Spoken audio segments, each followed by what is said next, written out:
So, today I wanted to talk about frustration and how it can be used as a tool, but I wanted to open with a story about me being frustrated and how it was a great learning experience for just the rest of my life. So, about 2 summers ago, I got a job at a fast food place, and the name of the place doesn't really matter, but if you're familiar with it, they are open 6 days of the week and closed on Sundays. I think there's only one fast food restaurant that I know that does that, but yes, that's the one I worked. I was working in the back of the house, so I didn't really deal with customers. The hiring process took about 2 weeks from time of orientation to first day worked. Not even like when they told me I had the job to the first day worked. I don't even know when they told me I had the job. I just remember doing orientation, and then it was like on a Monday or Tuesday, and then waiting the rest of that week, and then the rest of the next week, and I started on the Monday or Tuesday after. I don't remember. But this was a part-time job, and when I interviewed, it was specifically stated that I would be part-time. I made sure, and I made sure they had my hours, they had every time that I was available all summer, because I was also running cross-country in the mornings, so I would like to have, 2 days I could come into open, right? And the other 3, or the other 4, I couldn't. But I let them know this during the interview, and then they got back to me and said I was hired. I went to orientation, and a funny thing about orientation was I think I entered my the wrong social security number. I think I mixed up a digit when I was entering it in, and so leaving that interview or the orientation, I was sitting there going, I don't know how they're gonna hire me because I think I mixed up my social security number. Anyway, I just thought that was funny towards as a memory of the job. But I went to orientation. They talked to me about everything, which another frustration of mine was the orientation was very generic. It didn't seem to pertain to me working in back of the house because there were front of house people there, and I was like, the jobs are different. So I did orientation, and I left with not as much answers as I had hoped for.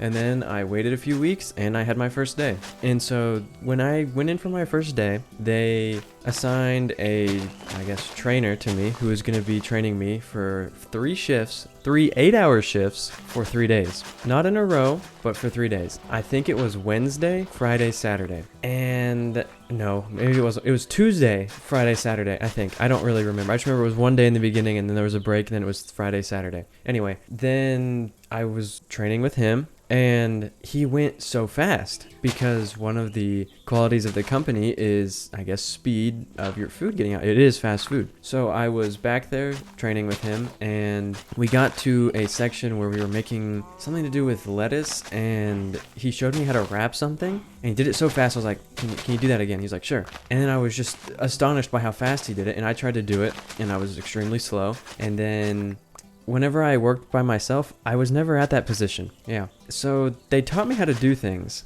that orientation didn't teach me. That would have been nice to know. Like the ingredients for a salad. I didn't know the ingredients for it because I wasn't trained on it. Or like in orientation, they didn't say these are the ingredients, memorize these. So on your first day, when we're flying through this, our workers don't get frustrated with you when you are sitting there trying to memorize the list of the salad ingredients. I think that's just a minor problem, and that's not too important. But after I worked this job all summer, and it was not a great work environment, it was rather discouraging. That's all I can say, really. That's the best word I can use to describe it. It's just I would go to work, I would go to sleep, and I hated going in because it was just going to be a miserable 8 or 9 hours, because sometimes they made me stay an hour later to help with the transition between day and night shifts, or morning and evening shifts. And so at the end of the summer, I submitted my 2 weeks, and they were pissed. And I'm sitting there going, but this is the polite thing to do, is it not?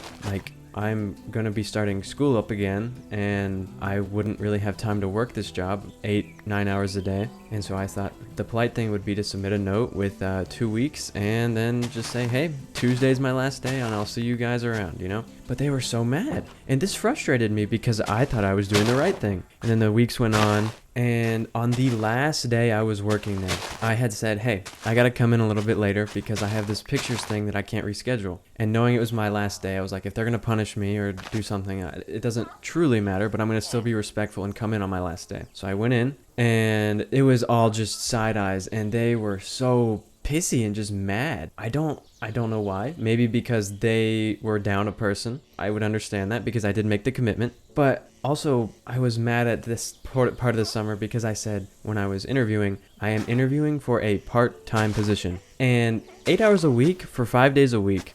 I don't know if that's considered part-time. Maybe it is. 8 times 5 is 40, and I think 40-hour work week is a full-time job. So I don't know. Anyway, this whole experience frustrated me. But what I learned from it was that I never want to work in an environment with fast food ever again. Now, I know there's probably environments that are good out there, like an environment where people are nice and the managers respect your time, and when you apply for a part-time job, you get the part-time job. So how does this connect to frustration? Well, I've stated in a previous video where, you're in life, like the setting goals. Setting goals is very important.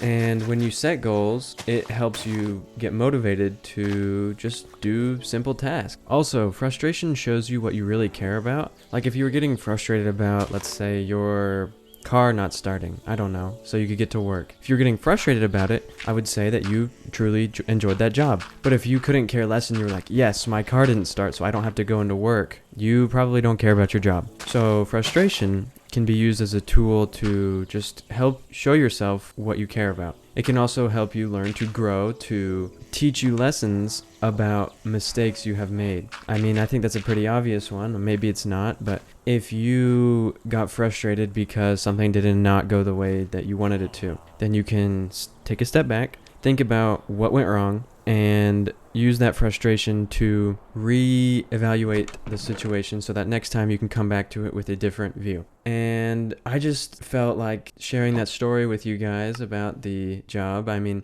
it was kind of long, but I hope you enjoyed listening to it and my short thoughts on frustration and how it can be a very beneficial tool to helping you understand what is going on and how you can make things better to where they are the way that you would like them to be. I think that's all that I have to talk about today. And again, if you made it this far, thank you for the support on all of the recent videos. I did not think that this was going to go anywhere really. I just find it enjoyable. But thank you again, and I'll see you in the next one.